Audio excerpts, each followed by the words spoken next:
But what does it mean? The term Black fatigue was first written about by Mary Frances Winters, where she describes the mental, physical, and emotional exhaustion by Black individuals in trying to navigate a world that is shaped by racial inequalities. However, recently, people on social media are using this term in a different light to express their exhaustion with what they perceive as ghetto or ratchet behavior. So we're going to talk about Black fatigue very briefly and what I think about it. So you got the definition from the original source as far as the woman who created the term, the Black woman who created the term. And when you get to the TikTok version, as far as what's going around, you got the white political version, and which is racist. And then you have the Black version. So I'm going to discuss both of those very briefly before we get into it, just so you understand what they are. So the Black version, as far as the remix TikTok version that's going around, is basically ghetto fatigue and just anything that Black people are tired of dealing with from other Black people. So that is the first thing, Black fatigue. So they took something, as far as Black people, took something that was meant to, highlight how tired we are of dealing with racism and remixed it into something to where it's like, okay, we're tired of dealing with other Black people. That's what they did with it. Now, I can't tell you if it was before or after the white people version. Blackness fatigue is setting in. America is exhausted from dealing with the never-ending complaints and ingratitude of the Black community. And that pretty much sums up, to some degree, the white version of it. The white version is, we're tired of you Black people complaining. We are tired of your basketball dribbling, just all of that stuff, just racism, basically. Just, we are tired of dealing with you Black people. And for Black people and white people, it's a spectrum of things. But for white people, you hear a lot of that. Like, that's one of the things that exists in their version in comparison to the Black version. It's, we're tired of you guys asking for reparations and things of that nature. That's what it is. So this is what I think about it. I think that this is a problematic term that niggas, Black people, I don't care, I'm going to keep it real with y'all like I always do, that we shouldn't get behind. It's something that we shouldn't get behind as far as the remixing of how Black people are using it. We should not get behind using that to talk about, our discrepancies with other Black people. If you're on this channel, I have a video talking about the complexities of being a Black man. And I also criticize Black men and women a lot for the things that they do that I don't like. With that being said, the point of me doing that is not to be destructive to the race or anything like that. It's actually the opposite. It's to be constructive and also just to vent, basically, just keeping it a beam, because there are certain things that I don't like that I'm not going to get into on this video. Now, even though I may say it in public, I may say it on public platforms and things like that, I know I have some white people who watch my stuff. So does Tariq Nasheed. Tariq Nasheed has white people who watch his broadcasts and stuff like that. White people go on Dr. Umar's lives and all types of stuff. So they're going to be everywhere all the time. But when I speak on Black people or give them any type of criticism, I consider that internal business. That is something that me and other Black people can discuss, and it's really meant for other Black people. It's not something for other white people to come and rally behind as far as some of my stances on certain things. So that alludes to basically the reason of why this is destructive. But I'm going to give you an example of why I think this is destructive, and we'll connect this to, the whatever this shit is called. I want to say black fatigue. That's what it is. So boom, remember Black Lives Matter? The first time I heard it, the media is propping up all these Black people who are getting killed by cops. We always get killed by cops, but it's the media attention for it was going crazy around this time, in the 2010s, mid 2010s, whatever. I start to hear the phrase Black Lives Matter. I begin to hear that phrase and I'm like, yeah, Black lives do matter. So it becomes a rallying cry. When I first heard it, I didn't know it was an organization. I just thought it was a phrase. And guess what? what happened with the phrase is it was very polarizing. You have a lot of people saying like, oh, blue lives matter, which what the fuck is a blue life? Like who the fuck is blue? And all lives matter. So, you begin to get those rebuttals. So you got a back and forth going between other groups. But people who support Black Lives Matter as far as the phrase, it's connected to an actual organization. And what we come to find out after years, after supporting this organization, is that not only do they got like first off, George Soros is like, funding them and stuff like that. So this whole movement to protect black people is funded solely by a white man or mainly by a white man who pretty much owns it. So that's kind of crazy when you look at it. It's cool, but it's kind of crazy. But then you see that they have like a big LGBTQ agenda tied to them. This is not gay lives matter. This is not, it's supposed to be Black Lives Matter, but it's a big gay agenda, tied to them, which to me is nasty. Like get your own shit. Get your own shit. But the thing about it, you go and look at it. Oh, what are a lot of the people who run the shit? They're gay women. A lot of gay women was a part of the people that ran it.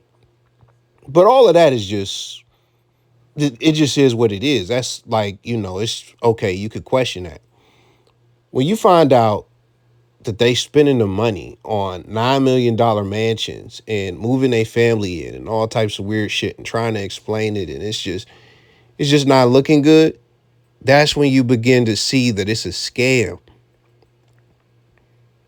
So this phrase that wasn't said in like the 70s and wasn't a rally cry in the 90s or anything, it comes out with this organization named Black Lives Matter, and they turn out to be scammers.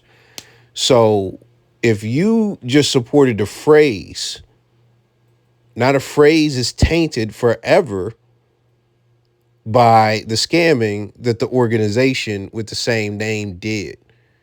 So it's like it's real egg on your face. And we could even get into all the, because remember, it's a scam, and we went over all the ridiculousness around it.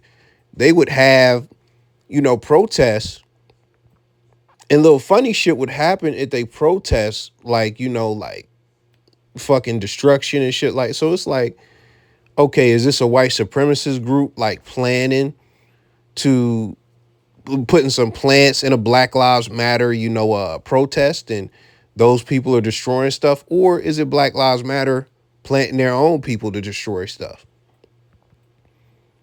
So you get the point with that. Like we're behind the phrase mainly Black Lives Matter, and then they just ruin the whole phrase with the scamming, and especially if you supported them, you look extra crazy.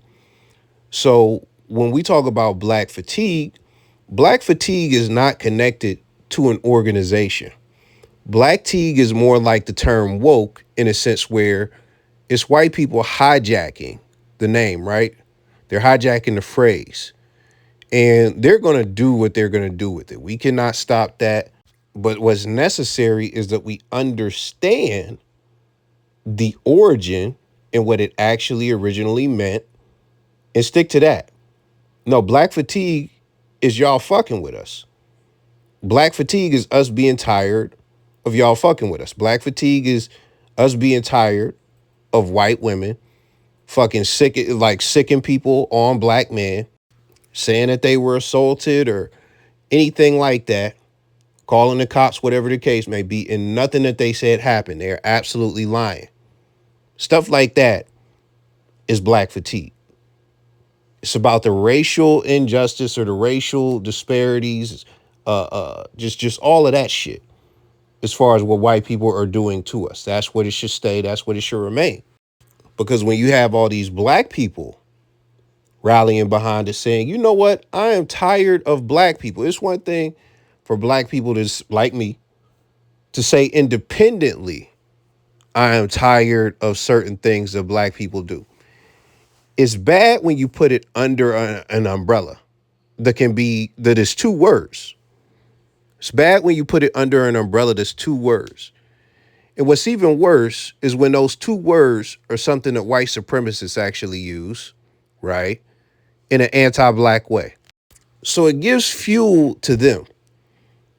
I'll keep it so real with you. If you need a hashtag as a black person to talk about the discrepancies that you have with black people, or like a fucking trend or a catchphrase or anything like that, you are a fucking brainless drone.